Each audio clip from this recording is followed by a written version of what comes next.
Vous aussi, vous aimez la mayonnaise? Alors regardez bien. Nicolas Obermann nous donne un petit cours de cuisine. Est-ce que vous faites votre mayonnaise vous-même? Si vous répondez oui, il y a des chances que vous soyez français. Bien sûr, il y a aussi des Allemands qui maîtrisent l'art délicat de mélanger de l'œuf et de l'huile, mais ils sont beaucoup plus rares. Moi, par exemple, avant d'arriver en France en tant que fille au père, je n'avais jamais, au grand jamais, vu quelqu'un faire sa mayonnaise. Mais j'ai encore une autre preuve.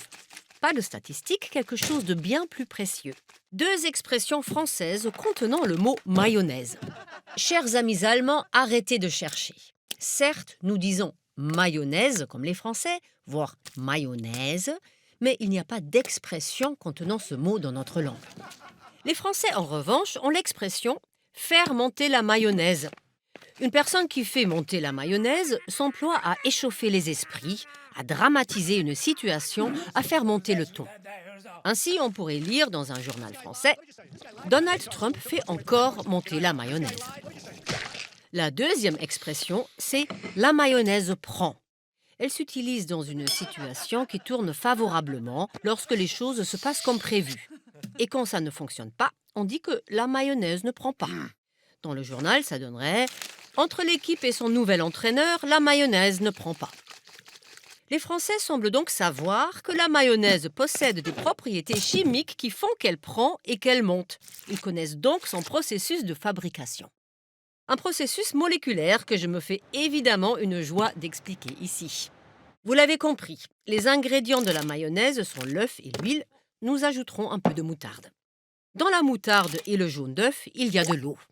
Or, l'eau et l'huile ont la réputation de ne pas pouvoir se mélanger de façon homogène, les gouttes d'huile remontant toujours à la surface. C'est pourquoi on utilise le jaune d'œuf qui contient de la lécithine, une molécule qui a la capacité de forcer les gouttelettes d'huile à rester au milieu des gouttelettes d'eau. Vous allez voir. Mettez un jaune d'œuf au fond de votre bol, ajoutez une cuillère à café de moutarde, mélangez bien avec un fouet, continuez à mélanger, ajoutez de l'huile, mais attention, goutte à goutte, mélangez toujours, une goutte d'huile, on mélange, de l'huile. Quand ça commence à devenir un peu plus solide, vous pouvez verser l'huile en un seul filet. Vous voyez, votre mélange devient une crème brillante, légèrement jaune. C'est ce qu'on appelle en chimie une émulsion stable.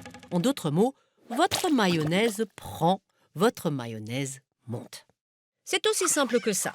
Enfin, simple n'est peut-être pas le mot. Il est tout à fait possible de rater sa mayonnaise si on met l'huile trop vite, qu'on mélange mal, que les ingrédients n'ont pas la même température, ou que sais-je encore, mais ça, c'est une autre histoire. À la bonne heure. Les Allemands ont trouvé une expression allemande qui parle de mayonnaise. Enfin, plus ou moins. Il est vrai, en Allemagne, il existe un plat nommé Pommes rot-weiß, frites rouge-blanc. C'est comme ça qu'on appelle les frites avec ketchup et mayonnaise, en l'occurrence une mayonnaise industrielle si blanche qu'elle ressemble à du dentifrice.